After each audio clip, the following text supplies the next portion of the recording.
Hello everyone. First of all, I hope you are all staying safe and staying healthy. In this video, we are going to talk about partial differentiation, chapter 12 in our textbook, which is about derivatives of a real function of a vector variable. For this, first we need to define functions of several variables.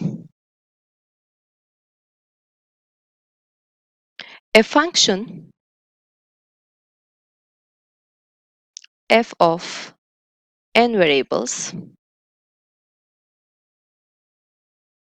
is a function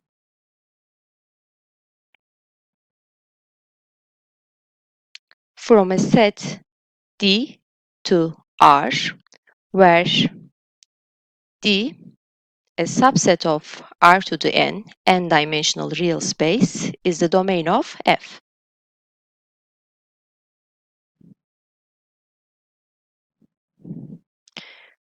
For example, you may have a function from R squared to R. This is a function that sends a point in two-dimensional real space to a real number, say z. We denote it f of xy is equal to z. And you see, we define domain of a function. The set of real numbers f of x1, x2, blah blah, xn obtained from points in the domain is called the range of f. Range of f, or it can be denoted f of d. The set of real numbers f of x1, x2, xn, where x1, xn is an element of D, where D is the domain of the function.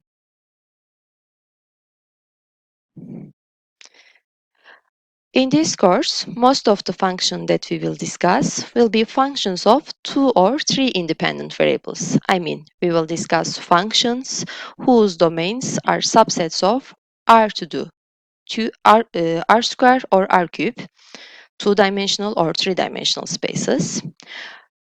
Remember, from MATH120,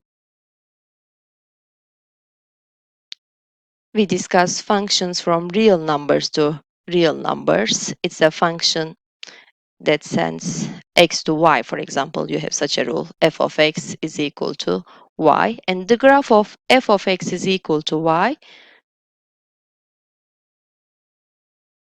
can be sketched in two-dimensional space. Most of the time, it represents a curve. F of x is equal to y. Now here we can discuss graph of a function of a function from R squared to R. Graph of f of xy is equal to z. We have a rule that sends xy to z. You can sketch it in three-dimensional space, x, y, z. Most of the time, this equation represents a surface, and the points on the surface are of the form xy, f of xy. You can sketch the domain of the function in xy plane. It's the set of the points x, y, 0, domain of f. Okay. Let us see this on an example. F of xy is given square root of 9 minus x squared minus y squared, or if you wish, you can write square root of 9 minus x squared plus y squared. Remember, to define function, we also need to specify its domain. Sometimes it's given. If it is not given, our domain convention is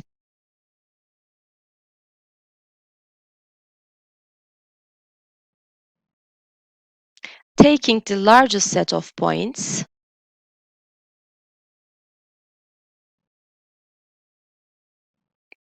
xy for which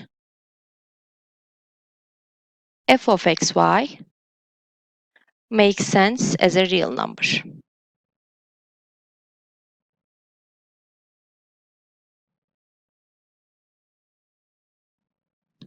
So, if we go back to our example, f of xy is equal to square root of 9 minus x square minus y square. Square root, we know that square root function is defined only for non-negative real numbers. So 9 minus x square minus y square must be greater than or equal to 0, which implies x square plus y square must be less than or equal to 9. So domain of the function, domain of f,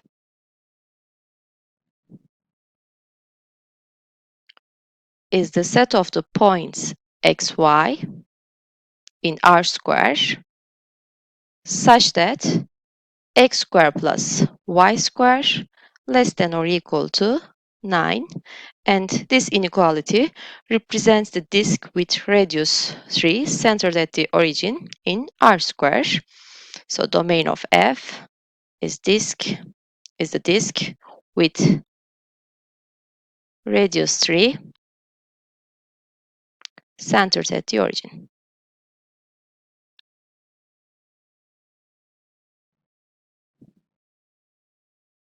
You can sketch the domain in R square.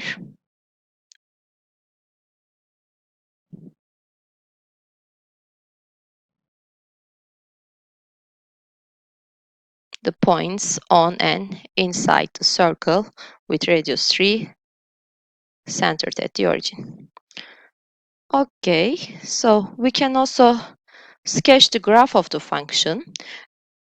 The function f sends xy to z, where z is square root of 9 minus x square minus y square. So here you can observe that x square plus y square plus z square is equal to 9. F of xy is square root of 9 minus x square plus y square, say z. So we have x square plus y square plus z square is equal to 9. You see, it's the equation of a sphere of radius 3 centered at origin, but here we have one more restriction. You see, z is equal to square root of 9 minus x square plus y square. So z is greater than or equal to 0. So the graph of function, the graph of f will be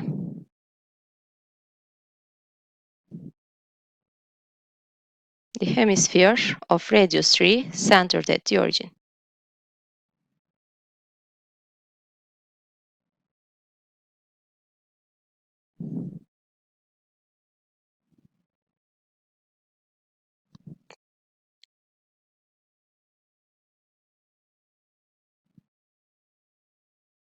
Okay, let us consider another example.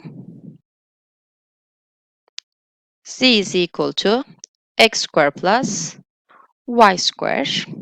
What about the domain of f? If it is not given, yeah, our domain convention is choosing the largest set of points for which f of xy is a real number. Here you see z is x square plus y square for any real number x and y. Real numbers x and y. Z is a real number, so domain of f is all points in R square. And you see, if you sketch the graph of the function,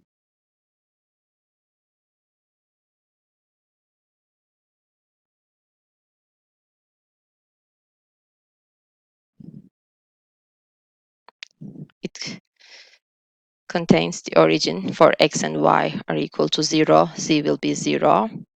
And you can observe that we'll get an elliptic paraboloid.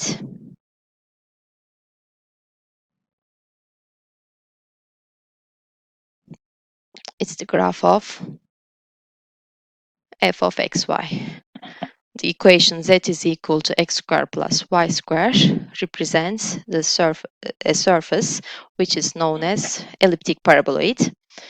Okay, so here we can make an observation. You see, we said domain of f is all points in R square. We can classify the points in the domain of the function according to value of the function. What I mean?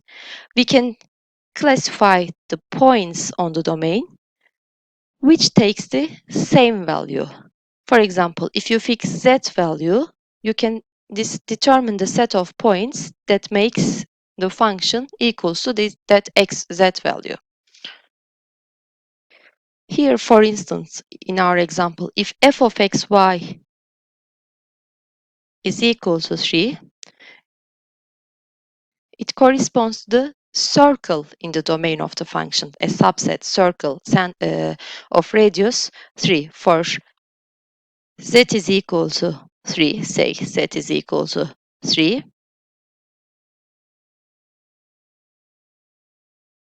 the function takes the value 3 for the points on the circle of radius 3 centered at 3.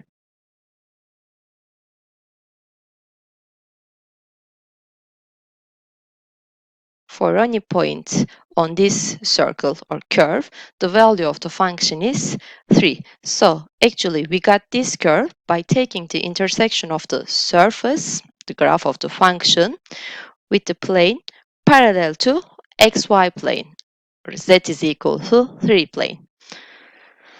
Okay, and with this intersection we get such curves. We call them level curves. You see, we got curves in different levels. That's why we call them level curves.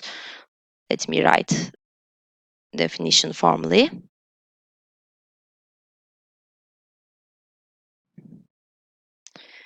Given a function z is equal to f of xy, the curves on xy plane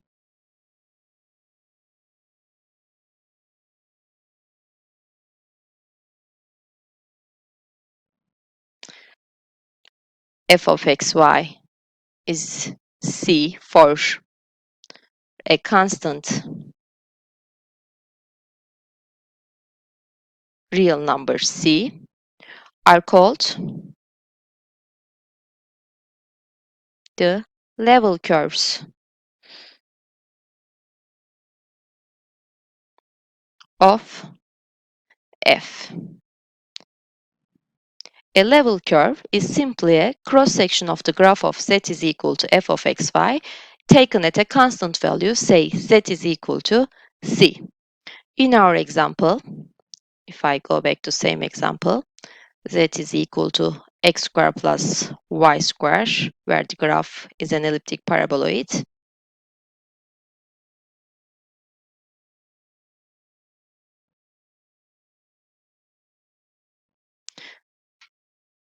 For z is a constant number, z is equal to c, or in other words, if you take the intersection of the plane z is equal to c and the surface z is equal to x squared plus y squared, the intersection will be a circle of radius is equal to square root of c.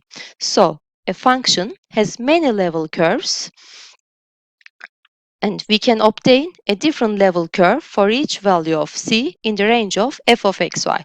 If c is a value in the range of the function, here you see all non-negative numbers are in the range of the function z is equal to x squared plus y squared, we will get different level curves. Let us see. For c is equal to 0, we'll have the equation 0 is equal to x squared plus y squared, and the only point satisfying this equation is x and y equals to 0, or if c is equal to 1, you'll have the equation 1 is equal to x squared plus y squared. This is the equation of the circle of radius 1 centered at the origin.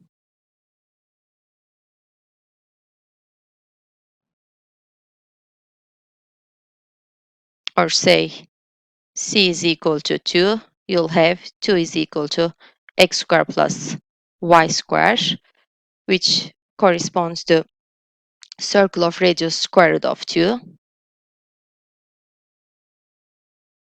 And we call these curves, which are on different levels, level curves. We can take the projection of them onto xy plane. We can sketch them in r squared in two-dimensional space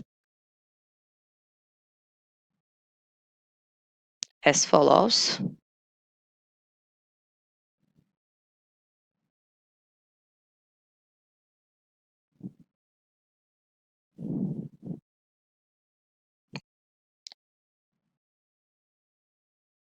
C is equal to 0.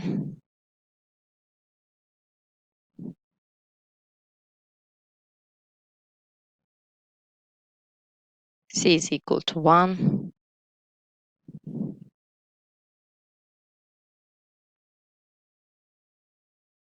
C is equal to 2. You see, you can get a level curve for any real number which is in the range of f of xy. If there is a c value where f of xy is equal to c, then you can sketch the corresponding level curve. What a nice color for some c.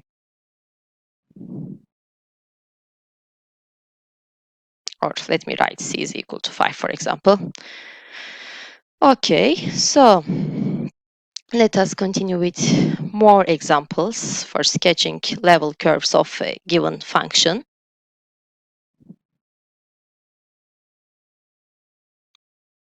Sketch some level curves of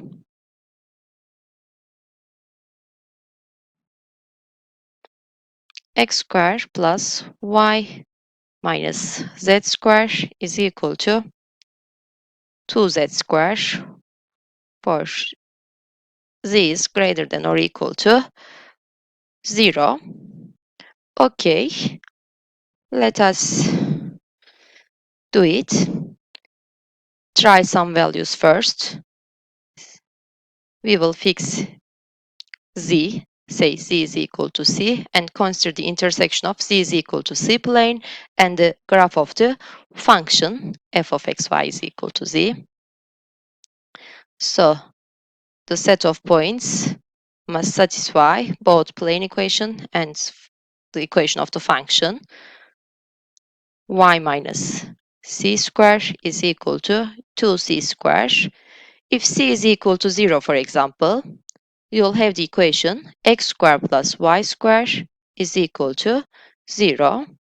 This equation represents a point 0, 0, only one point. If you take c is equal to 1, for example, you'll have the equation x squared plus y minus 1 squared is equal to 2. What about this equation? It represents a circle centered at 0, 1 with radius square root of 2. Let me do one more example. C is equal to 2. You'll get an equation x squared plus y minus 2 squared is equal to 2 times 2 squared, which is 8. So we got an equation of a circle centered at 0, 2 with radius 2 times square root of 2. So in general, for a non-negative value of c, for a positive value of c, for c is a positive number, x squared plus y minus c square is equal to 2 times c square represents a circle of radius square root,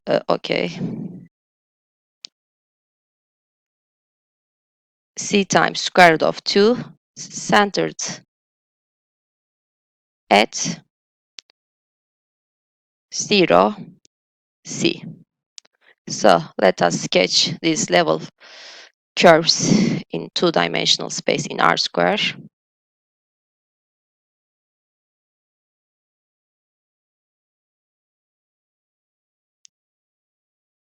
For c is equal to 0, we have just a point. Let me make it right. Sorry.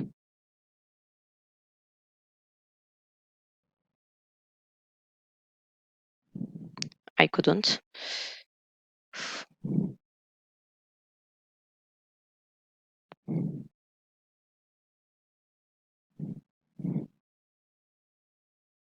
C is equal to 1 is a circle centered at 0, 1. C is equal to 2 is a circle of radius square root of 2 centered at 0, 2, and it goes like that. For a bigger value of C, you will get a circle with bigger radius and center is somewhere here on y-axis. It goes like that. Okay. These are very helpful to sketch or to imagine the graph of the function in three-dimensional space. You can think them as isohypse curves.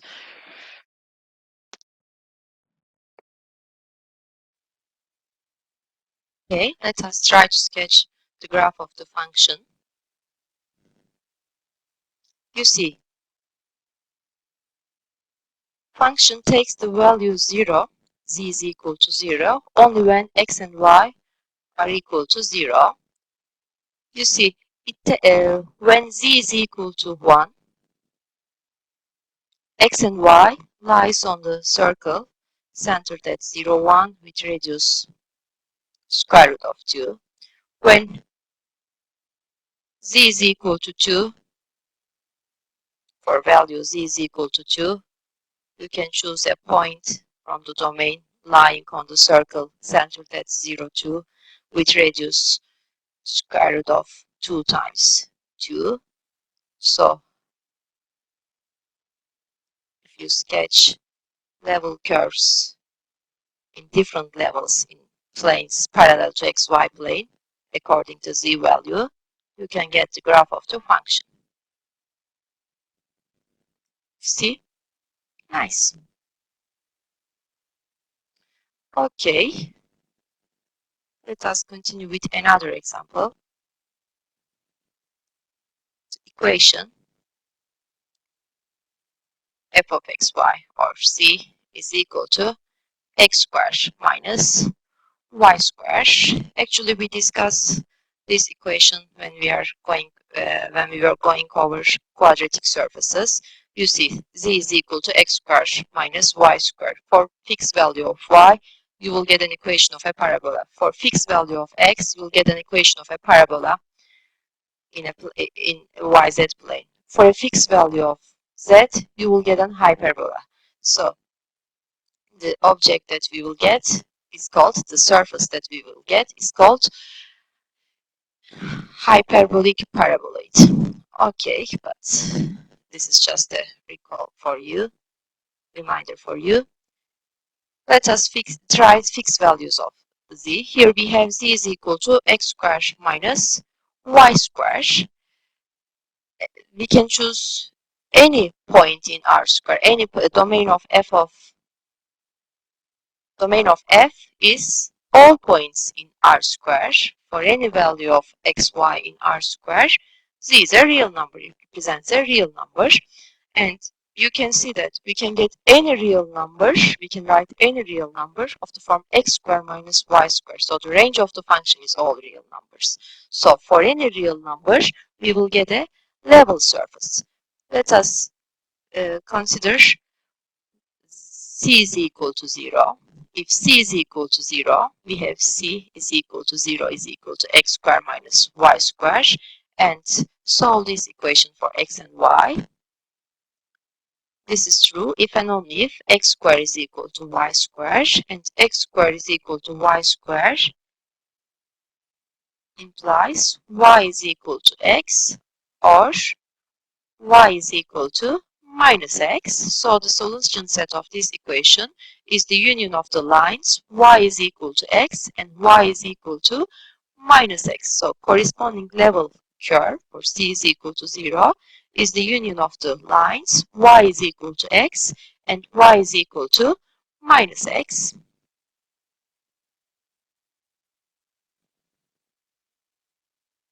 If c is a positive number, we will have x squared minus y squared c. You will get an hyperbola.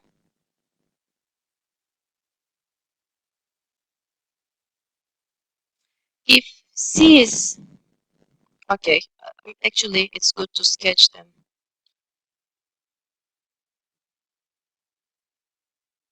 now. X, y, for c is equal to 0, we get the lines y is equal to x and y is equal to minus x. C is equal to 0. For c is greater than 0, we have x squared minus y squared is equal to c. It's an equation of an hyperbola. Okay, it's good to make it green.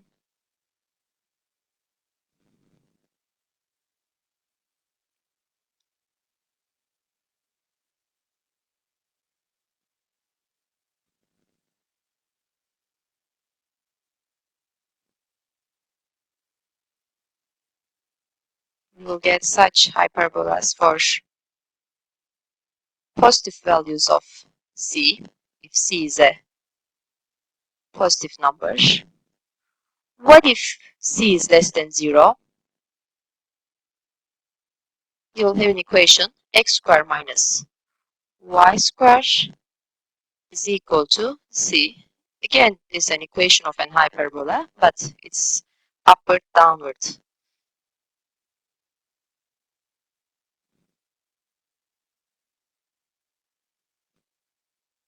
Like that. For example, if x is 0, you have minus y squared is equal to c, which implies, sorry, it must be square root of c. Here you will get, if x is equal to 0, you will have minus y squared is equal to c, which implies y is equal to square root of minus c.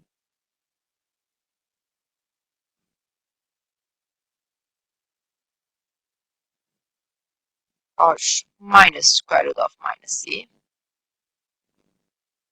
So for negative values of c, you will get such hyperbolas.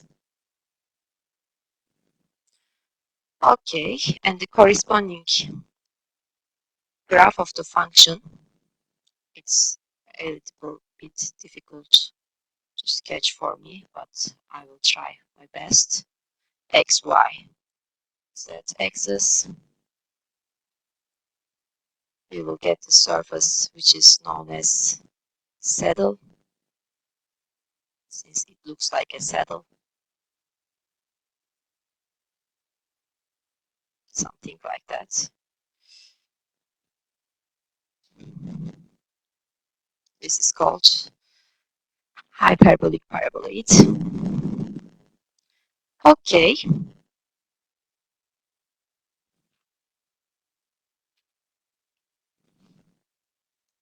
After level curves and introducing a function of n variables, We can continue with limits and continuity as we did in MATH119. We can discuss limits of a function and continuity of a function. It's section 12.2 in our textbook, limits and continuity.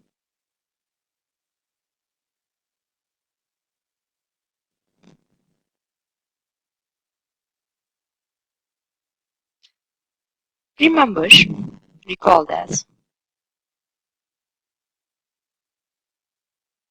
in MATH119, we say that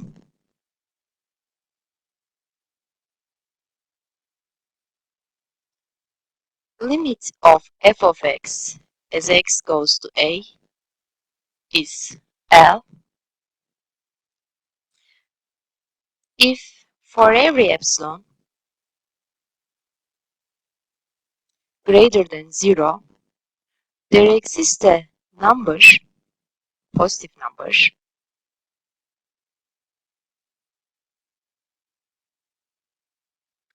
delta, possibly depending on epsilon, such that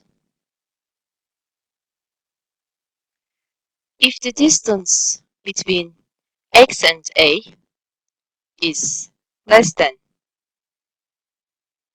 delta, then the distance between f of x and L is less than epsilon. This is the formal definition of limit of a function from real numbers to real numbers.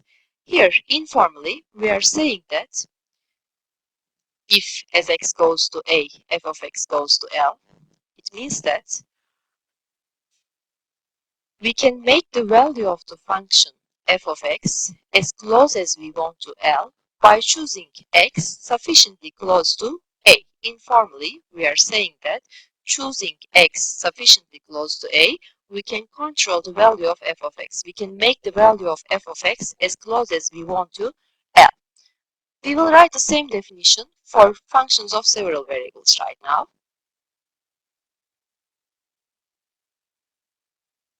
For functions of several variables. Here, I'll write the definition for a function from r squared to r, but the idea in general is same. We say limit of f of xy as xy goes to ab is L if for every epsilon or for every number epsilon greater than 0, there exists delta and number delta depending on epsilon greater than 0, such that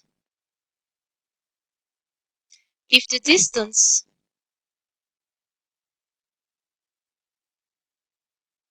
between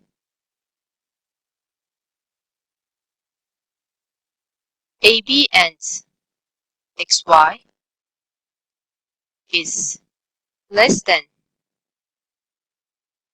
delta and xy is different from AB, then the distance between f of xy and L is less than epsilon. That is, if 0 less than, what is the distance between 2 points in R square? Okay, it's the square root of x minus a square plus y minus b square less than delta, then the distance between f of xy minus L is less than epsilon. Here, we are showing that by choosing xy sufficiently close to AB, we can make the distance between f of xy and L as small as we want. So it implies as xy goes to AB, f of xy goes to L. We don't care the exact value of the function at AB. Even maybe it's not defined. We don't care. We are looking for the behavior of the function around the point AB. That's why we said 0 less than the distance between AB and xy. Okay, as we write for functions from R to R, we can write limit properties for functions of several variables.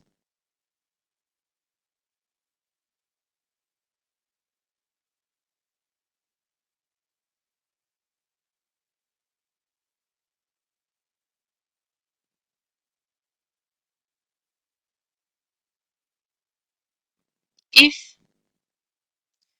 f of xy is L, sorry,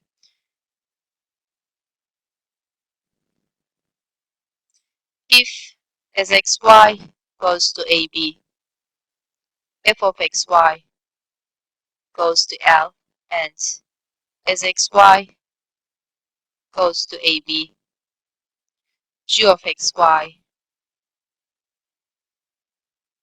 is M, then we have the following properties. Limit of f of xy plus or minus g of xy as xy goes to AB is L plus or minus M. What does it mean? It means limit of the sum is equal to sum of the limits for functions of several variables, or as for functions for real variables. Okay, limit of f of xy times g of xy is equal to L times M as xy goes to AB. It means that limit of the product is equal to product of the limits if they exist. Third property, as xy goes to AB, f of xy over g of xy is equal to L over M. It's clear that if M is different from 0, it's true. One more property. If f of t is continuous at t is equal to L, f is a real valued function of a real variable, it's a function from R to R, then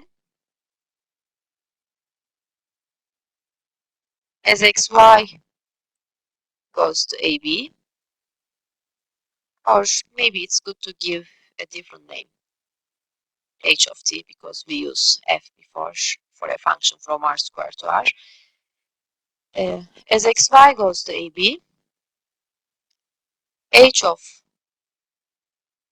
f of xy goes to h of L.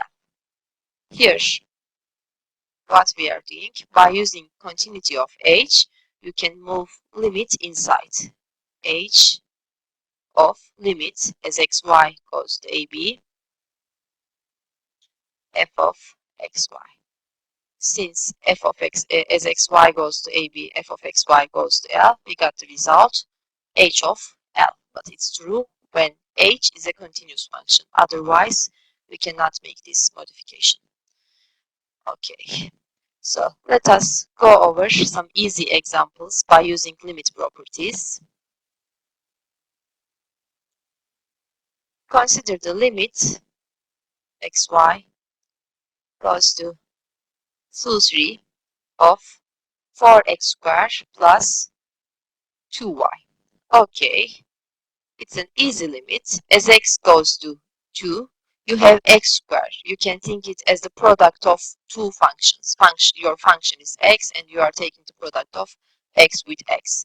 So you will have as x goes to 2, x squared goes to 2 squared, 4. You're multiplying it by a constant 4. So it goes 4x squared goes to 4 times 2 squared as x goes to 2. So let me write step by step. Here you have 4 times limit as x goes to, xy goes to 2, 3, x squared plus 2 times. I can write I can write the equation limit in this form by using the previous properties. I skipped the proof of them. You can prove them easily by using formal definition of limit. As we have, as xy goes to 2, 3, here you have y.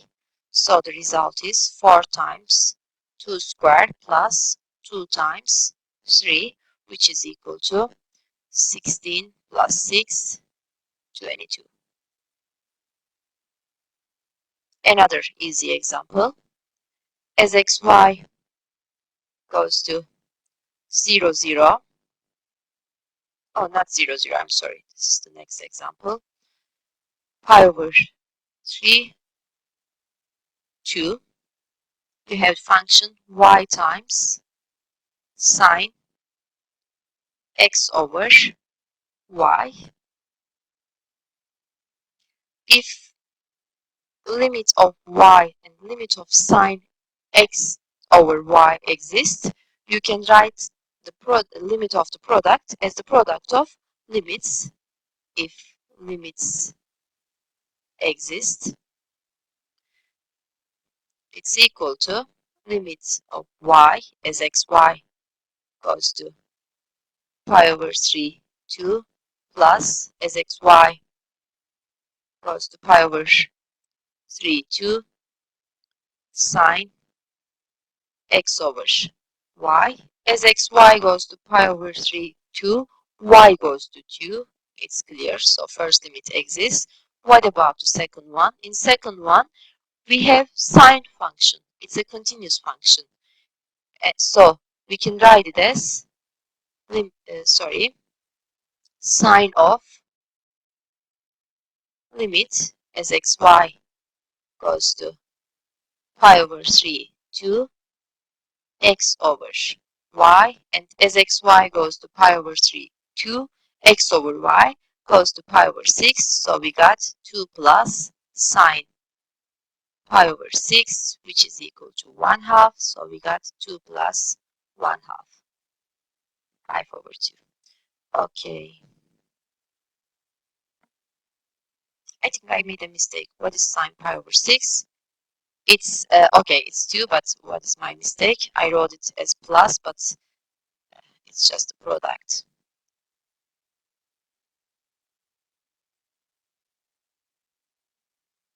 So we got 2 times 1 half. Sorry, it's 1. Okay, so these were the easy examples. What about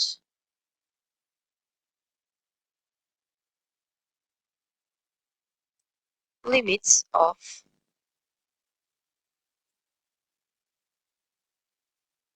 two xy over x squared plus y squared? Okay,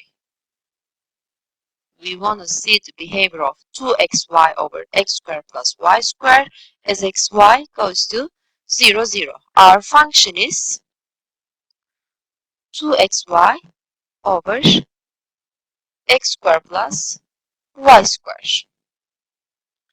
Here, what is the domain of f? You see, f is a function defined on R squared except the origin. For xy is equal to 0, 0, denominator will be 0, so the function is not defined. So the domain of the function is all points in R squared except the origin. Okay, so but around the point 0, 0, function is defined. So we can mention limit of the function 2xy x squared plus y 2xy over x squared plus y squared. So the question is Does it exist or not? Okay, recall that for a function from R to R, we check the limit as x goes to a of f of x and say it's equal to L if and only if when you approach a from right hand side or when you approach from left hand side, f of x approaches to L. Okay? To say limit exists, we define right and left limits for real variable functions, and if they exist and equal, then we conclude limit of f exists at a and equals to L. You see, your domain is a subset of real line. For a given point on real line, you can approach the point A from right hand side or left hand side. Now the question, what about for a function from R square to R? Okay, in R square, in two-dimensional space, we want to find the limit of the function, or at least we want to check the limit exists or not at the point AB of the function. But you see, there are infinitely many directions that you can approach this point. You can approach the point along any line passing through that point or along any curve. Okay? So, here the question is more complicated. To say limit exists, whatever curve you approach the point, the limit must exist and equal. So let us check our example. We have f of xy is equal to 2xy over x squared plus y squared. Approach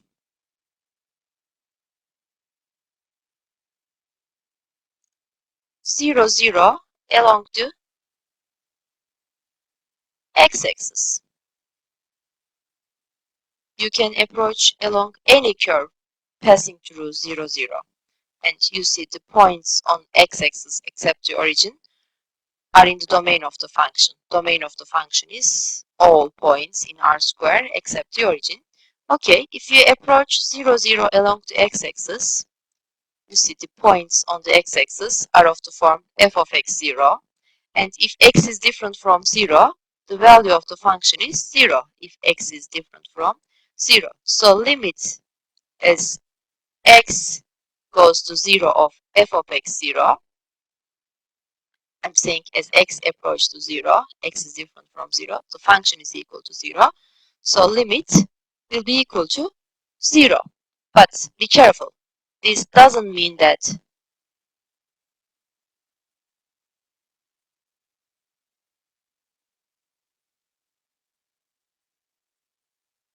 limit of f of xy as xy goes to 0, 0 equals to 0. Okay? We just approach along the x-axis. Okay, let us try to approach along a different curve or line. First, approach along y-axis too.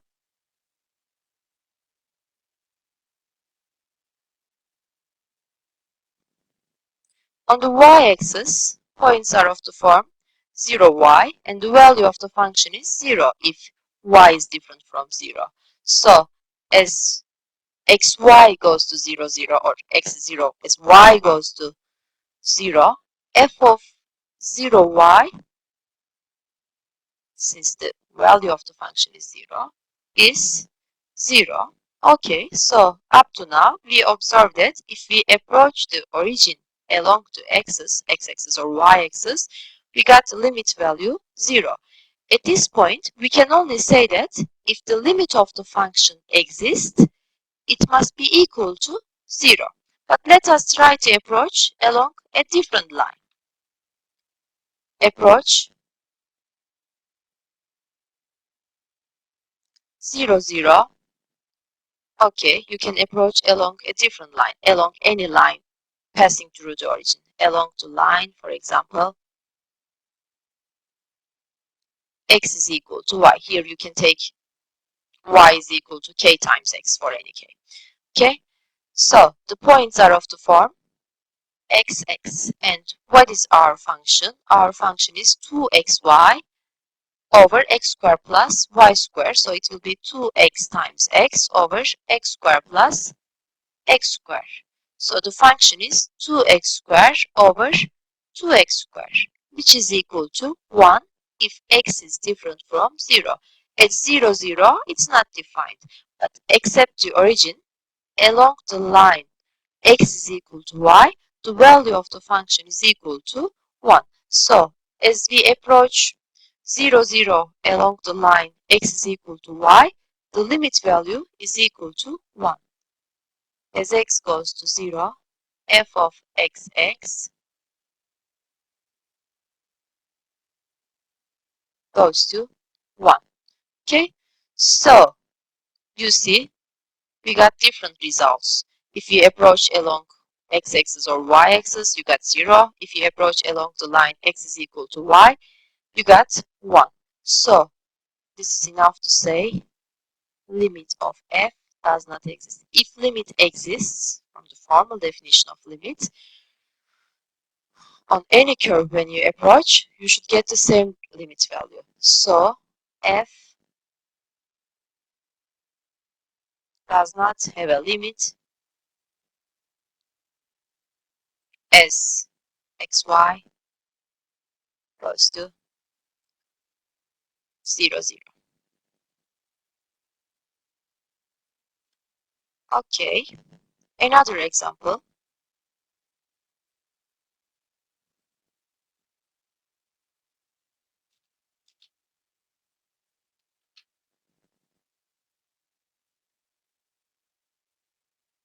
Thus, limit xy goes to 0, 0,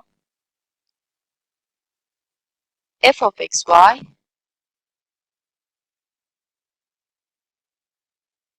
exists if f of xy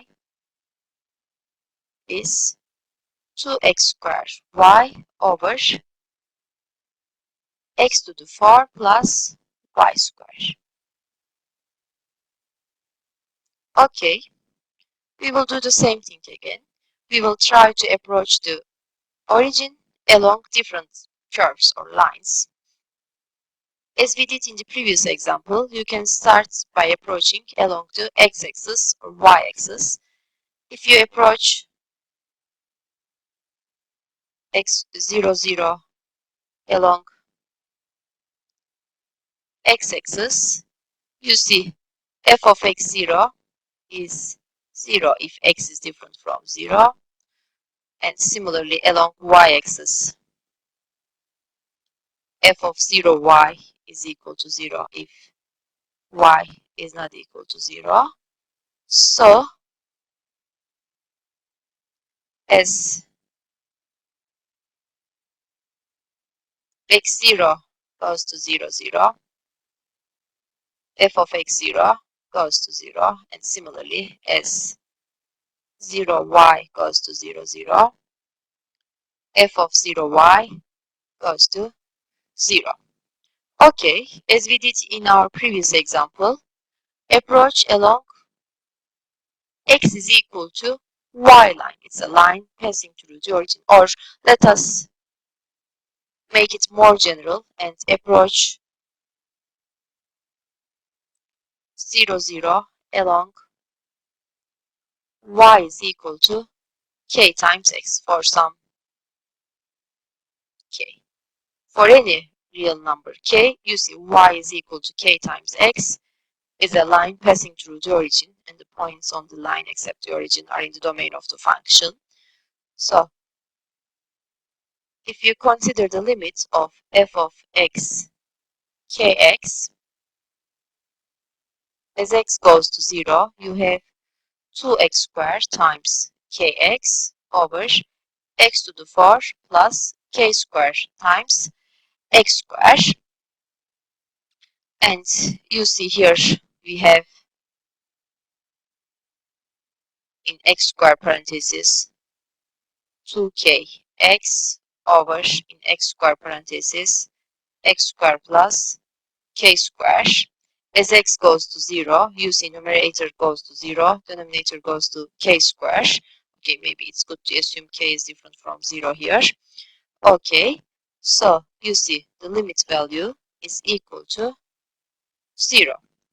Up to now, we didn't get any contradiction. Limit may exist, and if it exists, it must be equal to 0. But let us try another curve. Let us try to approach along another curve. Approach 0, 0 along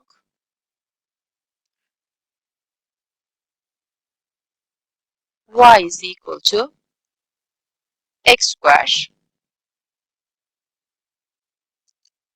As x goes to 0, f of x, x square, the function is 2x square y over x to the 4 plus y square, 2x square times x square over x to the 4 plus x square square, which is x to the 4.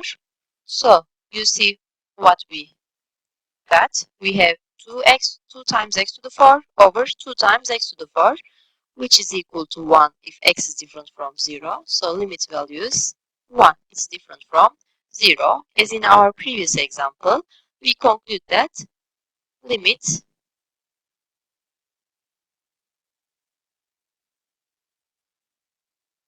does not exist.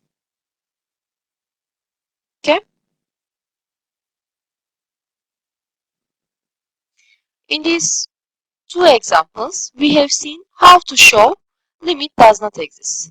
But what if when we try to approach the point along different curves and we in each time we get same result? Then how can we conclude limit exists? Let us see such an example.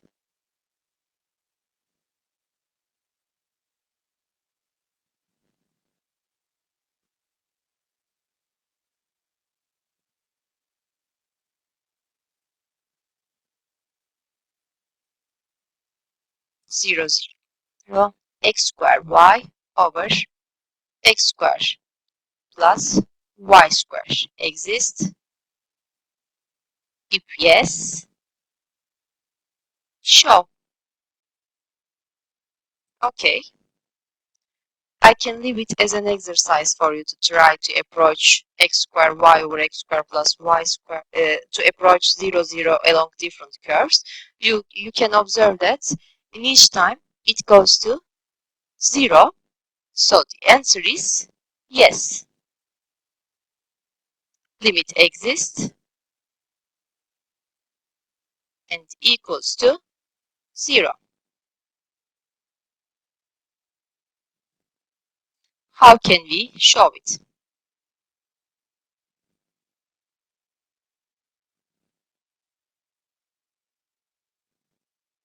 I think it's enough for this video. In our next video, we can start by showing the limits of x squared y over x squared plus y squared as xy goes to 0, 0 goes to 0. See you in the next video.